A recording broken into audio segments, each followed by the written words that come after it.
Yeah, I've been getting lucky lately with reaching out to a few people I've wanted to talk to, and they are actually getting, for the longest time, nobody was getting back to me. Oh, look, I think it's all about timing, Stephen, to be honest. Yeah, absolutely. Absolutely. Stanton Friedman was the one who got the ball rolling, actually. He was the first person I ever interviewed. Oh, really? Yeah.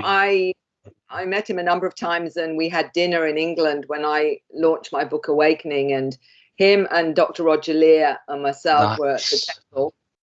And Stanton, quite honestly, you didn't get a word in edgeways. Poor old Roger was like trying to say something, but Stanton was on his form and you couldn't shut him up. He had a script and he would stick with it.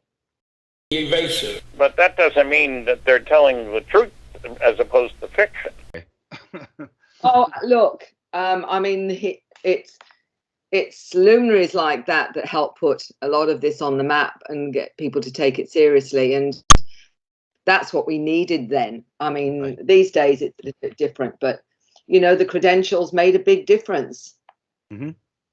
Absolutely. Geez, even with like Edgar Mitchell, right? You know, like when you have people that are respected in their fields come out and say, yeah, this isn't bullshit. It's really happening, people. It helps to get a lot of people to jump off the fence, as it were.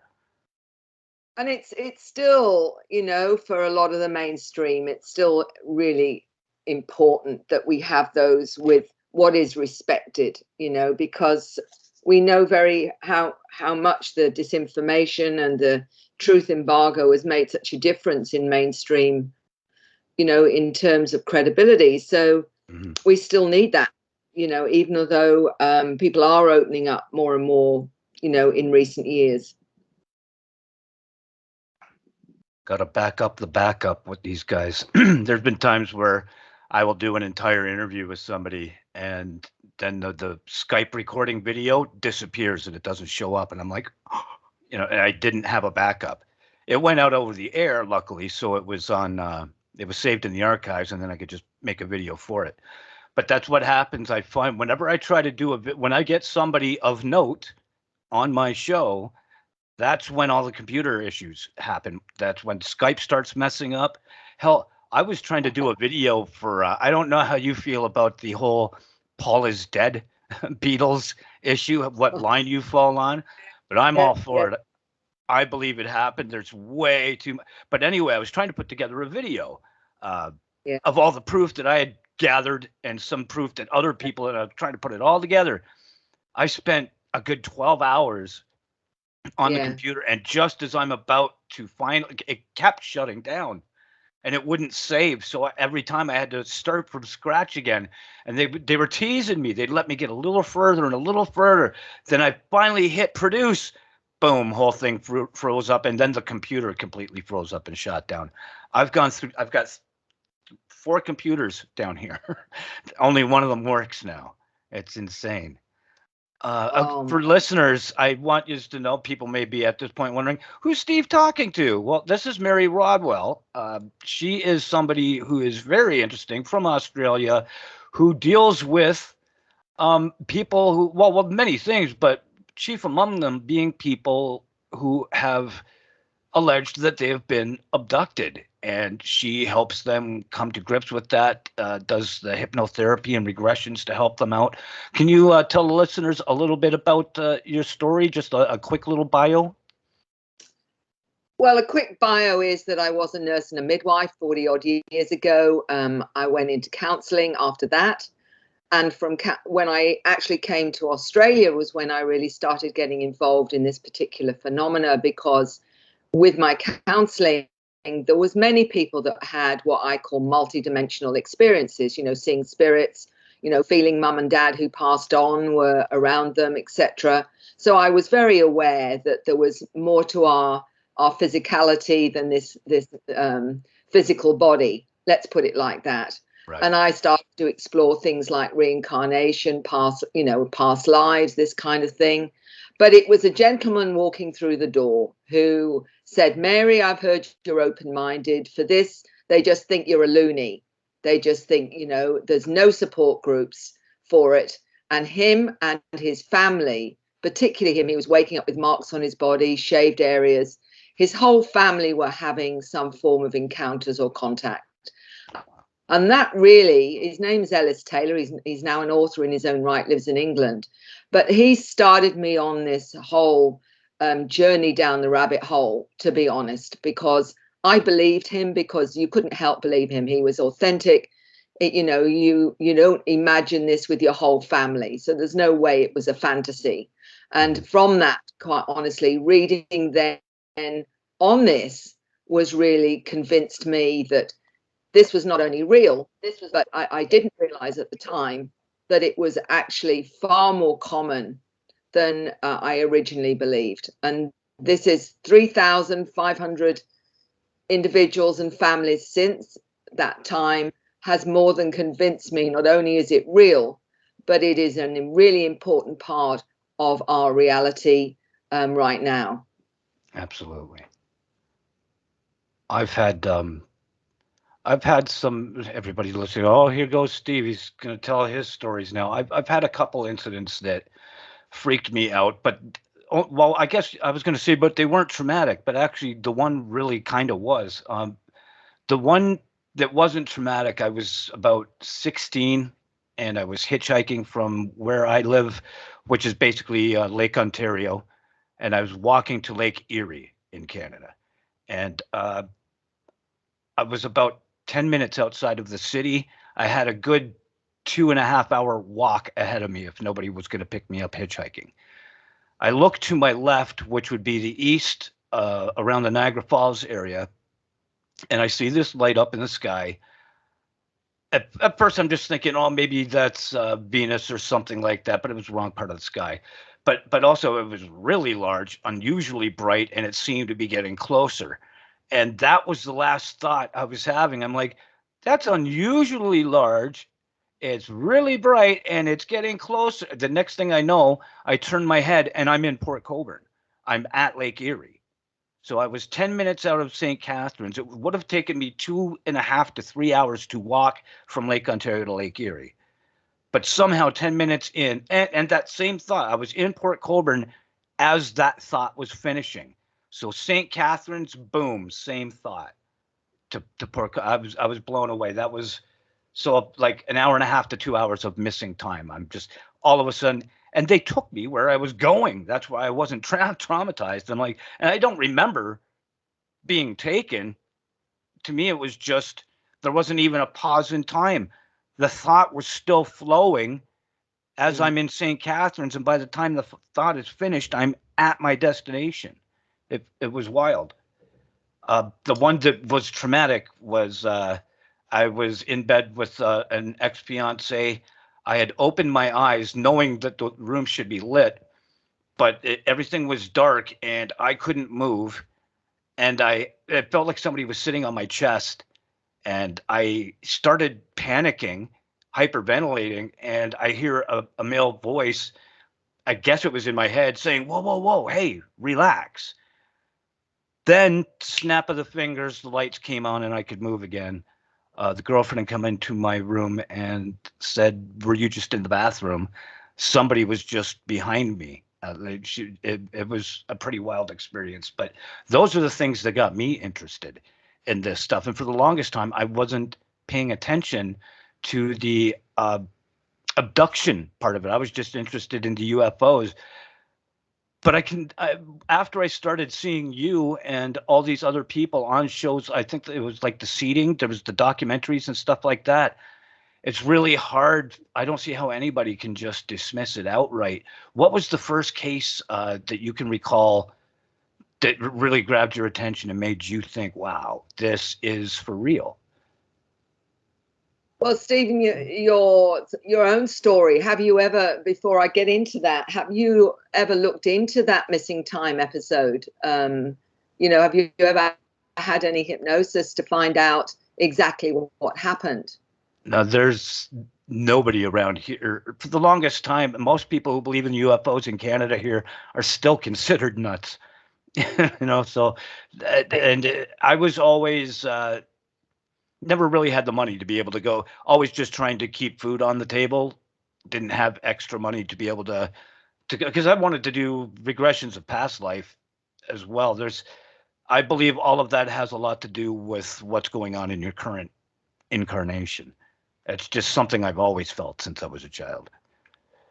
Well, Stephen, if you like, I'll do the regression over Zoom or Skype with you, and we'll find out what happened with that missing time, and we'll find out what happened with that other traumatic experience, if you like, and you can find out if it's connected to your past life, because all of that can be found out in regression. So we'll look into that if you'd like to do it. I would love that. Are you kidding me? Is that like I'm sure you hear this often, but I'm not sure I'm hypnotizable, mainly because I get like a tinnitus, a ringing in my ear, so it's hard for me to just relax and clear my mind. But you think that's something that could possibly work in this? Well, Stephen, the thing is, a lot of people tell me they don't think that they'll be able to be hypnotized. Right. The trouble is that they don't actually understand the process of hypnosis. Mhm. And I've just done a presentation for a UFO group in Vancouver, actually, on hypnosis. And I've got the link somewhere that I can actually send on to you. The issue is that with hypnosis, you don't need to be somnambulistic, in other words, unconscious. And a lot of people have this misconception that unless they're completely out of it, they won't be able to recall anything. But you can recall a heap in even light trance once you trust the hypnotherapist. It's just a matter of focusing you away from your left brain analytical side and getting you to access that subconscious link, if you like, to that experience. So that's not a big deal. Many people only need to be in light trance to find out what actually happened. It's just allowing yourself to ask for that information and trust it. So we can talk about that at another time, but that's the process. I do hypnosis over Skype and Zoom all over the world, as long as they can speak English, whether it's in Uruguay or Poland. So that isn't an issue. The past life side is what I'm actually looking at more and more in my latest presentation, believe it or not, because I'm finding that often it's a past life experience that has been instrumental in the soul reincarnating into this lifetime because of something that hasn't been resolved or sorted out in some way in that other life. And I've got about 3 different cases that I'm going to be talking about in those presentations. The links are all there. And that's what's so fascinating, because it seems, you know, for people to understand more and more, we're looking at this from a multidimensional consciousness perspective. Right. Because it, you know, the reason that you're being contacted is because there's some important link with you to those intelligences, whoever they are that are contacting you. And so it's a matter of saying, okay, when you see all these pictures of beings, is there any that jump out at you and you connect with? Some people will say, you know, I've got this feeling that I come from another star system, that I've never really felt Earth was my home. And they may say, you know, I feel connected to the Pleiadians or Andromeda, or, you know, some Sirius or some other star system, and can't understand why they feel that way. Right. You know, they'll say, you know, but I've never felt like I belonged, almost like I've been adopted by my family. I've never felt comfortable in my physical body, or it's always felt too dense. I feel I'm come here with something to do, some kind of mission or purpose. And all these things start to come out after they've had their encounters. And often seeing the craft is a wake-up call. It's like even if you feel nothing happened and you've seen these strange lights, for example, and you're wondering why on earth, when you know, you start to see these strange lights in the sky, often what has happened is there's a download or there's a contact that you're not even aware of. You think you've been watching it for a few minutes. You may have actually been picked up and put back down again, and you won't even know that it's even happened, although you had a dramatic hour and a half of missing time. So something very important went on for you to have that memory and they allowed you to have that memory. So what I'd say to anyone who's had this, seen have a sighting or had that kind of experience, did you feel differently afterwards? Because I'm pretty certain you probably did. You would be finding yourself perhaps more open, perhaps more focused on important things in your life. Often people can become obsessed with astronomy or digging into the hidden truths of things. They may find they've got more awareness, for example, start to see orbs of light, feel energies, all this kind of stuff. All Seeing of this. ghosts more than normal.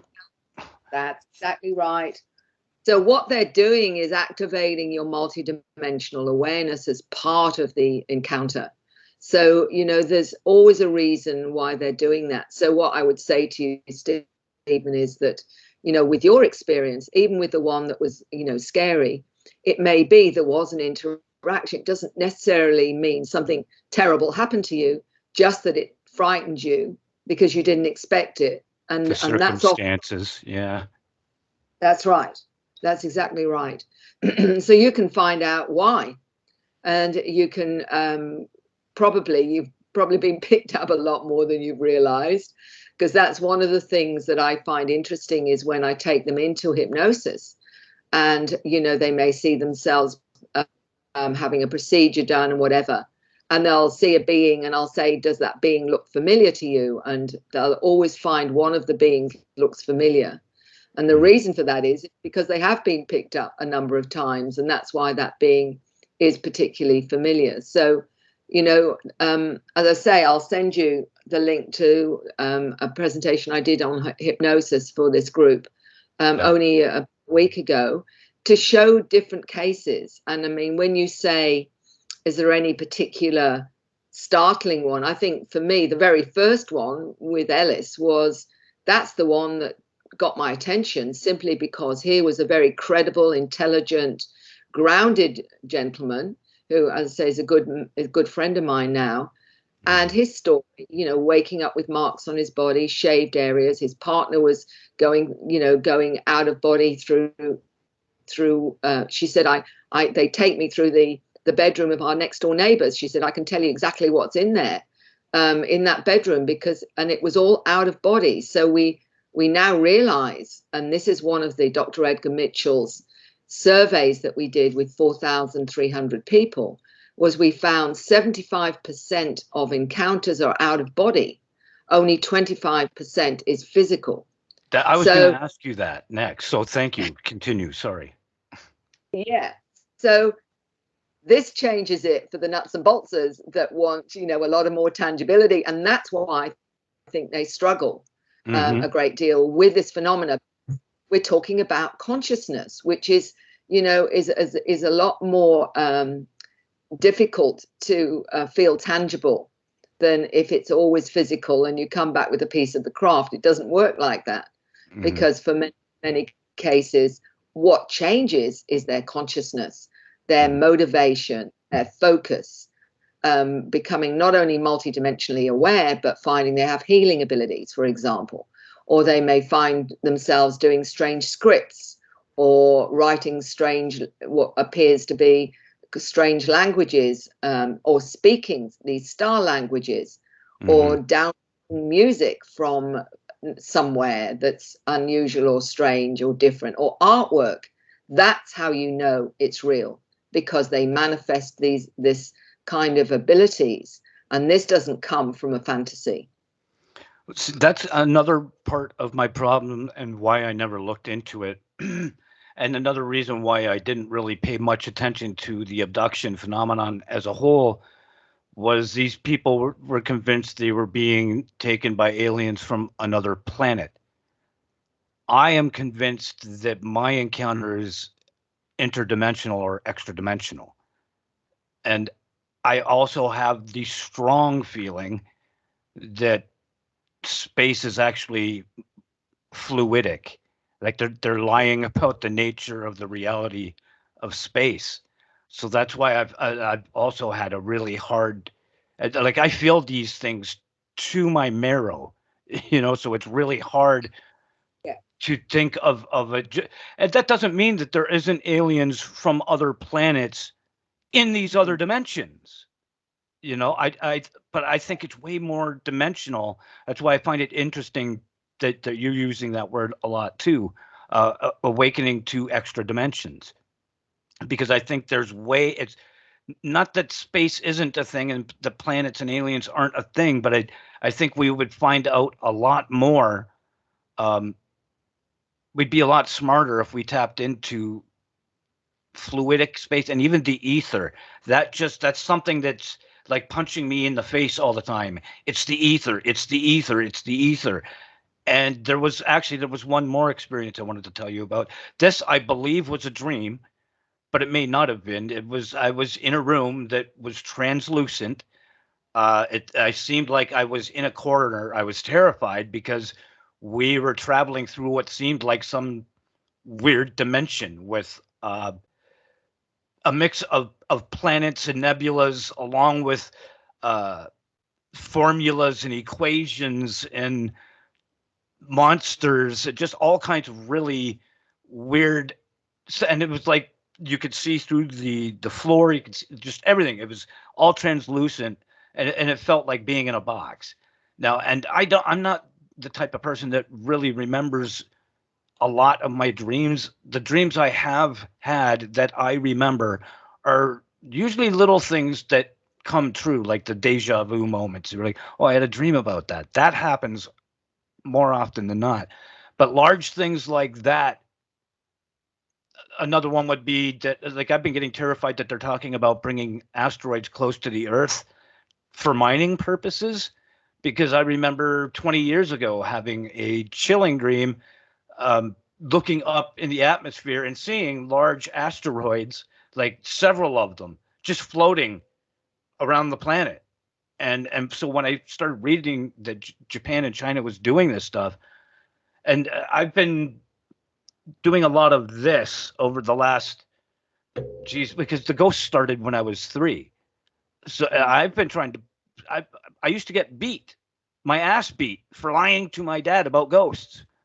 So that's what, okay, time to spark a joint, crank the music, and drink beer. And that's what I've been turned. I spent so many years in depression, and I think a lot of it was because I kept seeing and hearing things that people were telling me I was crazy for seeing or hearing.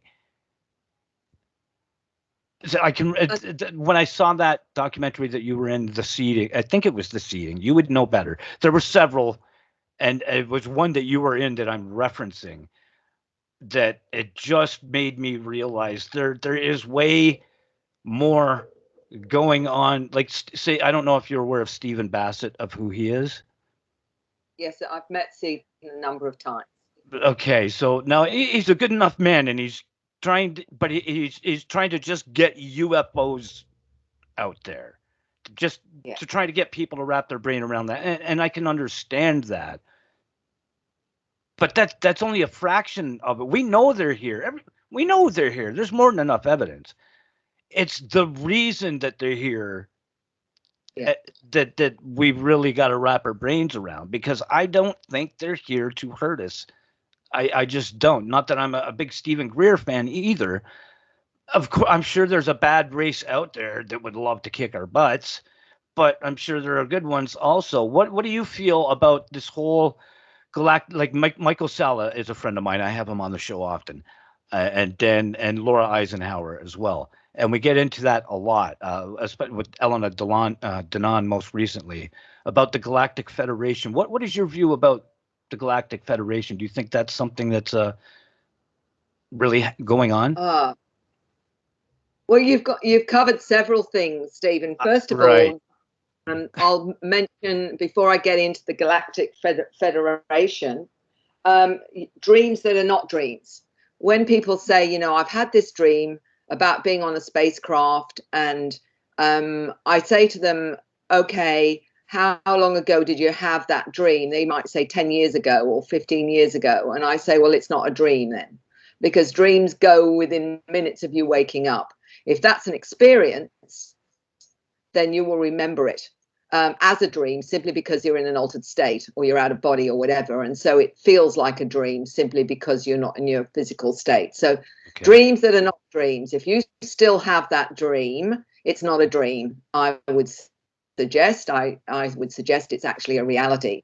To get into the other part of that, where you say that you're convinced about interdimensionals, now we're pretty aware with the consciousness angle in all of this, and those many thousands, I've talked to, we're talking about not just physical, and there are physical beings, they're interdimensional, extra-dimensional, trans-dimensional, and we even have some, and I had a 7-year-old talking about coming from the future.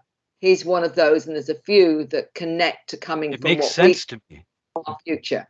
Yeah. So it's all in the bucket. It's all in the bucket. So just to cover that, and I can say a little bit about what this little lad has spoken about in a minute. So having said all of that, this is what is reality. We don't actually know. It may be that we're all like Star Trek on the holodeck, saying, right, we're going to go back into this period of time and have an experience in the 2000s or whatever, for all we know, and we're creating our own experience. Who knows?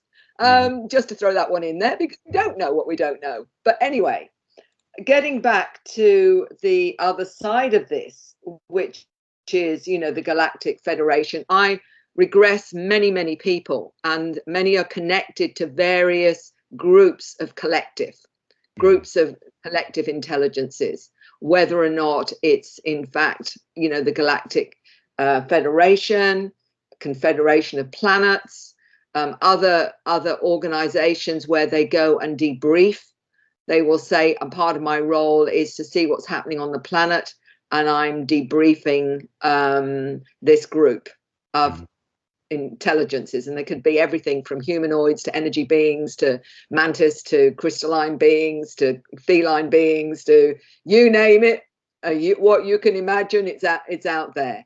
So there's all of this going on with multiple levels as well. So many of them connect to a particular species because they say that their origin or their last past life origin is connected to this particular intelligence, whether it's, the Pleiadians or Arcturians or whatever, is that their past life connection may be to one of that intelligence. And that's why they incarnated into human form, because they're working from the inside, as insiders, if you like, on this planet, to help upgrade human consciousness, to help with that mandate, which is to shift human consciousness into a higher level, for want of a better word. And many of the young children coming in particularly are highly aware. They know what their mandate is, that many will remember what life their origin prior to this. As one 10-year-old was explaining, he was in his last life a blue being. This was his very first incarnation as a human. He called himself a center seed connecting to the planet, where he's going to help with the pollution going on in this planet. That's his mission. He said he picked a mum with many human lifetimes because she would help him understand how to operate in this density, this reality, for example. And this is the kind. He was saying that his first incarnation was at like a seed? No, what he's saying is his last incarnation was as a blue being, but he'd incarnated. Okay, gotcha. Yeah, and he's come into this life, and he calls himself a center seed because he's connecting to the center of this planet. Gotcha. And his mandate, mission, is to help with the pollution on this planet. That's his mandate. He said he picked a mum that had been here many times because he needed someone who understood how it worked down here. So he relied on her to help him understand, because of his innocence of being ever being a human as such, so that's how he explained it. I have many that remember past lives on water planets, other planets, and what have you. And for those that want to go down the rabbit hole a little bit, I'll explain this little boy. Only when he's now 9, when he was only 5 years old, he was talking about how he gets taken. They're size of 5-year-olds. They have black eyes and grey skin. They're part of a science team, which he said the science team has an IQ of over 400. They started visiting him a few weeks when he turned 6. He was told he was special. He was shown many things on a screen, dinosaur times, future times, and he spoke at length about God. And the mother said, I never ever spoke about God to him. And he said the older, bigger aliens told him God is not what most people think. They showed him it's this vortex type black hole that isn't a black hole, but it's a ultraviolet light that creates. The aliens don't know when it was created. But he said in terms of his time travel, he said he's a time traveler from the future. His real form is not the body he inhabits now. He's genderless in that form. And the mother said, I had no idea he knew the word. He says his alien form is really us from the future, and they are us, we are them. And he told him that, and told his mother that when he was 7 years old. So that's just a little snippet of the awareness of some of the children coming in. And you can take it for what you wish to take it for, but it is intriguing if nothing else. Oh, absolutely.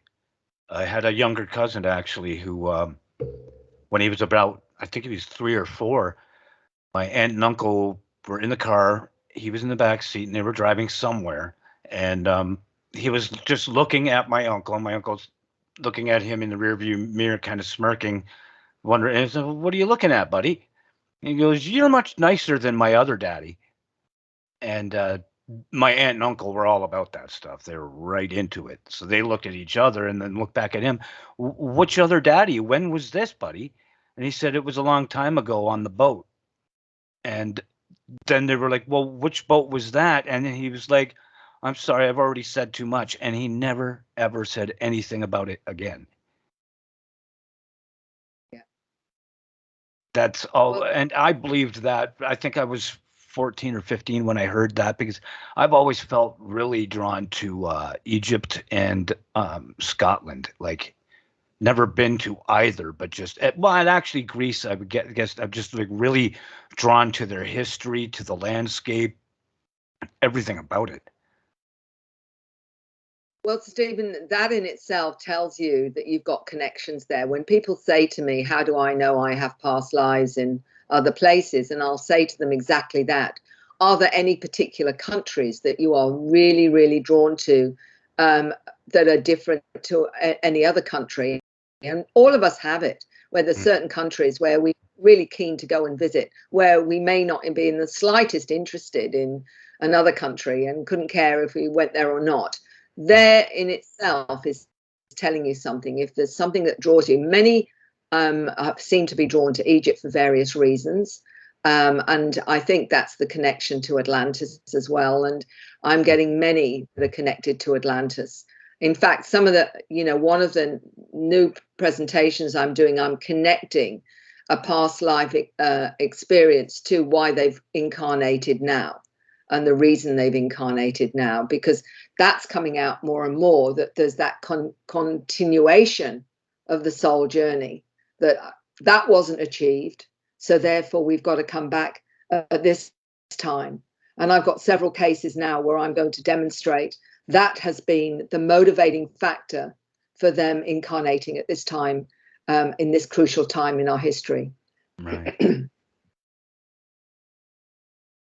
It's trippy stuff. And well, there's another, that's part of the reason I never really thought to pursue it, because, well, everybody loves Egypt. Everybody thinks Scotland's beautiful. So the things that I know happened to me for sure were the ghost things. Those things I know, there were people there. 2 of the incidents had police and fire out. Just a ghost tried to kill me. Lit the room on, filled the room with smoke twice. Lit a box of wood on fire that was across the room, nowhere near the wood burning stove, and like tried to kill me twice in one night. So these are things I know, but even then, there's so much distance between then and now that I start to question, was that a dream? even though I know they weren't there, I could probably get in touch with the fire department about the one case, that case that I just told you about. The police, where there was a case, I saw something outside of the window. It was wintertime. I was laying on a bed facing the basement window. My room was in the basement. So I'm looking at the basement window, and the neighbor's fence is right there.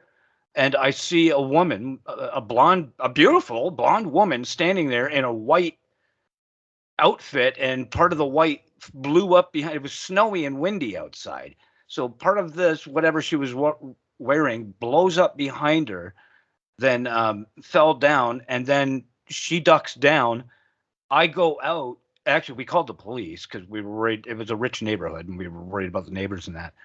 Um, they came out and they went next door, like in the snow, and they said there was no tracks leading over there. There's nobody there, first of all. No tracks leading to or from that area. Just two footprints, barefoot in the snow, right where I saw this woman staring at me. Those are the type of things I know are real for sure. I guess I don't want the possible UFO stuff to be real, because I've also seen a Bigfoot, Mary. I mean, how many things, you start to think, there's no way I saw ghosts and a Bigfoot and I'm being abducted. Like, it seems like I'm kind of greedy. You know what I mean? It's like I want to be a part of every scene or something, but I swear that's not it. I remember these things happening. Well, funny that you should mention that, Stephen. I'm actually going to highlight a case of the Sasquatch with a wonderful gentleman who's had ongoing communication with the clan leader. Mm-hmm. He had communication, a stick in language, energetic language. He's been connected to them. He for quite a lot of his life. He sees them as family. And he says they've all got the same message as the other star beings in terms of raising human consciousness, to another level. So they've got the same mandate as all the other star beings that we talk about.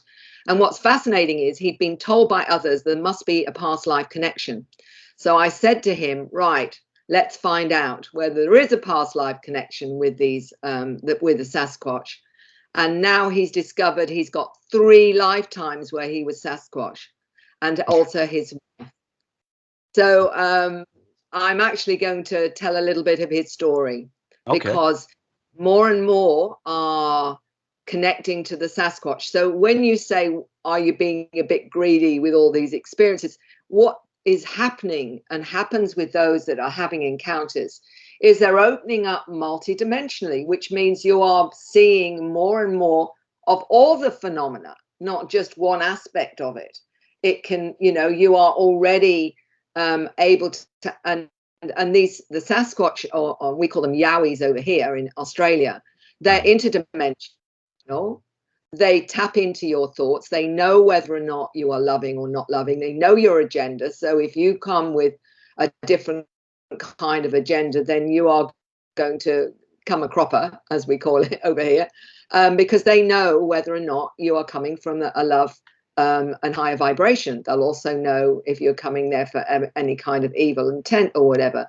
And that's when you get a lot of the negative interactions, because they're not coming, they're not going after them for anything other than I want pictures of them and see if I can kill one of them or whatever. Right.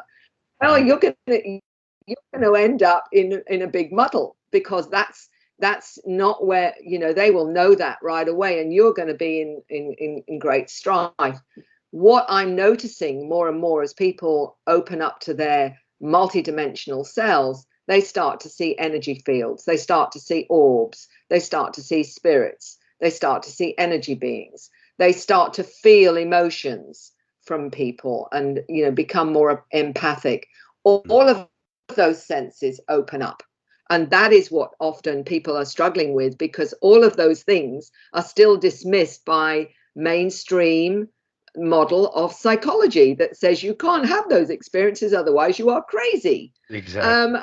It's the nonsense that we are fed through our 3D model of reality. And it's time for people to realize that that is an edited version of what we are truly capable of. We are not just a physical being. We are, in essence, a multidimensional conscious intelligence that is not trapped in the body whatsoever. We can go all over the place, interdimensionally, extra-dimensionally. We can travel to parallel realities, different timelines. The whole gamut is open to us when we understand what our consciousness is capable of. And there you go. So I've said it all, really. Yeah, and you know that I have see the skeptic in me, like, because I try to play devil. I'm the type of guy that is hope for the best, but prepare for the worst, just in case. But I got to stop being that way. It's no way to live, because if you have a hard time holding on to that feeling of hope, like everything you're saying to me is giving me hope that I may not be crazy, but that I'm programmed. I've programmed myself to instantly pop a negative in there, and it's I've got to be hypnotized to change the way I think about a lot of things. It's just it's almost like I don't believe love is possible, just because I haven't really experienced it from family or ex-wives or any of that. Even my own children, and that's my own fault. I can own that. I've been so messed up because of all the things I've been through, and the alcohol problem. There was a long time where I was just a fall down drunk, and you would say alcoholic. I'm drinking now, but it wasn't about being an alcoholic. It was about blocking out all of the other stuff, and then all the problems I was creating by being drunk at that same time. That was destroying my personal life. If it wasn't being destroyed by the supernatural stuff, then I was programming myself to basically fail, and I wound up having a head injury that I haven't had as many insights, if you will, and the empathy. I was empathic, no doubts. I would be able to do readings with people. Essentially, I could tell them things about their life that I shouldn't know. Who There was one woman I figured out she was Native, but her boyfriend wasn't. They were currently fighting. What they were fighting about, I was freaking out my wife, who was sitting beside me. I'd never done anything like that before. This was probably about 5 years after that missing time incident, and I was more open. But I think a head injury kind of, this is the area really you need to be open, your third eye and all of that stuff. And that's where my damage was. So I think that may have, at least I'm hoping only temporarily, cut off my connection. Well, Stephen, what I've discovered with many of those that are having contact and opening up and what have you, sometimes it scares them. Sometimes they are afraid they're going crazy. And many people have said, if this isn't real, I'm just crazy. So what they would do, particularly, I found teenagers that are aware of going up on craft, aware of all of this, they don't want to be different. They don't want to stand out because they get bullied, or they just want to feel the same as everybody else. So they'll go on to alcohol, they'll go on to drugs to shut it down, to shut down their awareness, because there's no way of explaining it. They've got no one to talk to about it, and they don't want to feel crazy. But I will tell the story of a young man who's in my book. Actually, his name's Zach in the book, and he was 16 when he spoke to me. But when he was about 10 or 11, his family said to him, "Will you stop talking about all that rubbish, about multidimensional and all your beings and all the rest of it? We're fed up of hearing about it.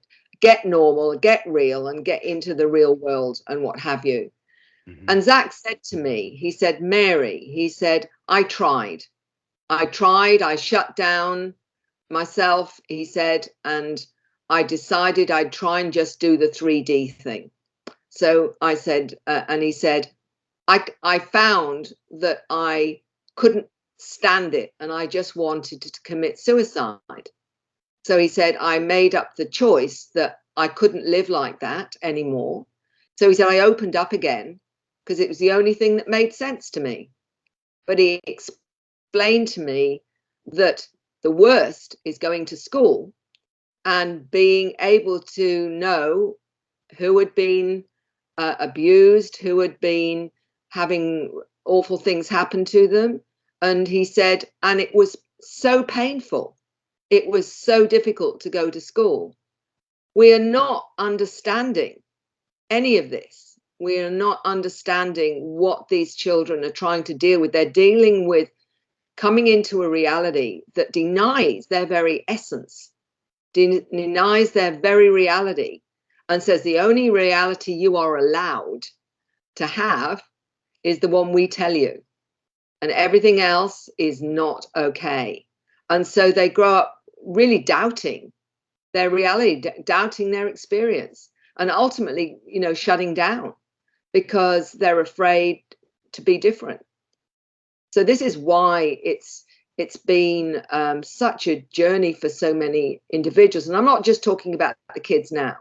I'm talking about all the generations, right to, my generation and older, that have had experiences but never, ever talked about it because of society and the judgment. I remember when I was in Norway and I was speaking there about the Star Kids, and a wonderful lady came up to me. She was an older lady, and she said, Mary, everything you've spoken about the Star Kids, she said, has been my experience all my life. I'm 79 years old and I have experienced that all my life. She said, and I'm a farmer's wife, and I used to call the sheep in with my mind, and nobody knew how I did it. And she said, you're the first person that's explained to me what it is I am.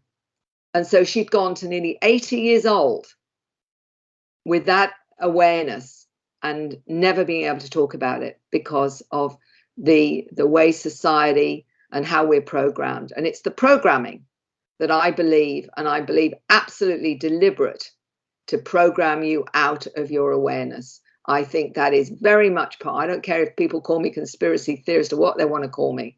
I am convinced that this is deliberate programming to shut you down, all those parts of your awareness.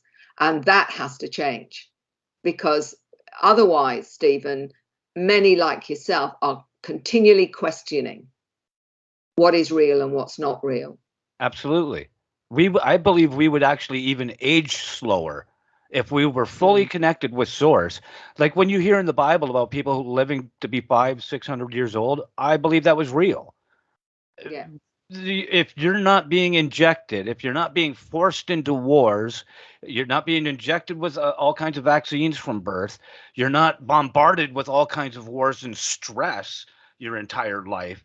If you're living in love and harmony with the earth and everything around you, then yeah, I believe that you probably age. Look, my friend Dan Willis, I'm not sure if you were of who he is. He was with Stephen Greer when they did that panel. They were traveling around North America, and they did that press club at Washington Press Club, and he was one of the witnesses. Him and his wife are in their mid 70s, and they look like they're in their 50s. They live in a dome house, eat organic food, a dome house on the mountains, like surrounded by trees and fresh air and fresh water, completely off grid with no electricity or radiation cooking them. And they look like it's unreal. It's like he's just starting to get gray hair. And I believe that is, like you said, it's programmed to be this way.